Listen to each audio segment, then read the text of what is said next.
আমরা বিগত দিনে কইছিলাম যে প্রধানমন্ত্রী আবাস যোজনা থেকে যারা জেনুইন মানুষ তারা অর্থ দিছে না, থেকে তারা জিও ট্যাগিং হইছে না বা এই ধরনের এটা প্রতিবাদ করছিলাম।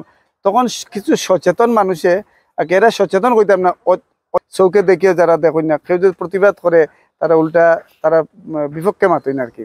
যাই হোক, আজকে একটা বাস্তব দেখাইয়া দিলাম। এই আমার ভাই পিছনে আছে, এ প্রতিবাদ করছে যে যারা ফাঁকা ঘর আছে তারা ফাঁক, আর খেরের ঘর খেয়ে লেট্রিনও লেট্রিনের সাইডে সাইডে বা কারণ বাসের ঘর তো কম, লেট্রিনটা বেশিরভাগ খাঁচা আছে, বেড়ার সাইডের দিকে দিয়ে। তো যাই হোক, আমি এগুলো জিনিস আর কইয়ার না, প্রতিবাদ করছিল জেনুইন মানুষে ভাইতো। তো আজকে শেষ পর্যন্ত আইয়া বাইরাম থানার দ্বারস্থ হইতে লাগছে, প্রশাসনের দ্বারস্থ হইতে লাগছে যে প্রধানমন্ত্রী আবাস যোজনার ঘর 900 রড ইলাসপুর জিপিত।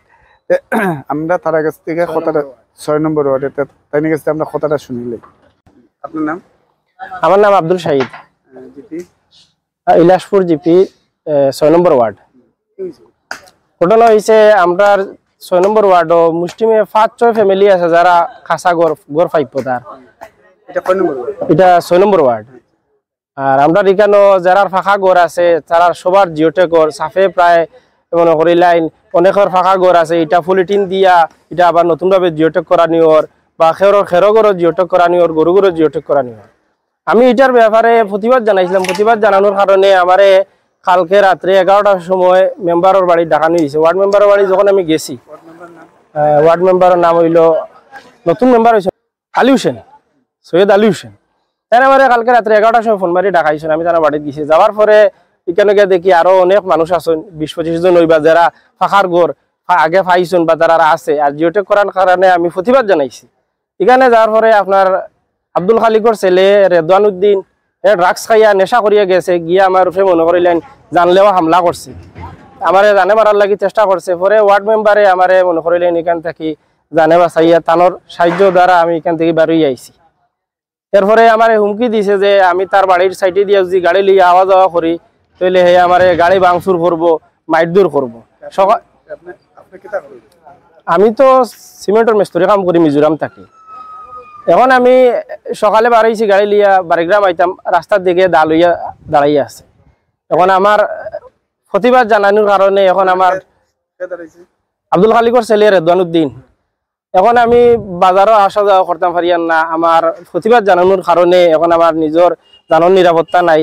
আমি এখন মনে করি লাইন মিডিয়ার গেছে হোক আর আপনার আইন প্রশাসনের দৃষ্টি আকর্ষণ করিয়া করিয়া যে আমার এই ব্যাপারে একটু সহযোগিতা করতা। কারণ এখন কত হয়েছে যারা গরিব মানুষে যারা অরিজিনালি গড় ফাইপদার তারা ফান না।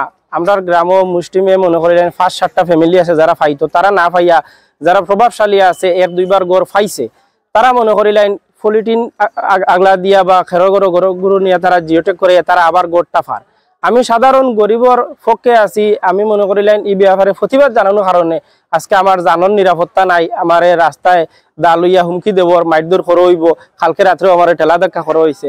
আমি মুখ্যমন্ত্রীর কাছে হাত জোর করিয়া ওটাও রিকোয়েস্ট করি যাতে মনে করিলেন যারা জিওটেক করে তার কাছেও আমার রিকোয়েস্ট ওটাও যে যারা ফাইপদার হকদার যারা গড় ফাইতো জেনুইন ভাবে তারা যাতে এটা যাচাই বাছাই করিয়া মনে করিলেন এটা ইনভেস্টন করিয়া তারা ফাউক।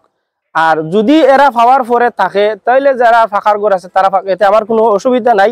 কিন্তু আমি প্রশাসনের দৃষ্টি আকর্ষণ করি এটা ভালোভাবে মনে করিলেও আপনার যাচাই বাছাই করক। যারা জিওটেক করে তারা তো অন্তত এইটা জিওটেক করতে সময় বুঝতো, যারা ফাঁকার ঘর আছে তারা না করিয়া যারা ফাইপদার এরা আগে ফাইতো এরা জিওটেকটা করে হইতো।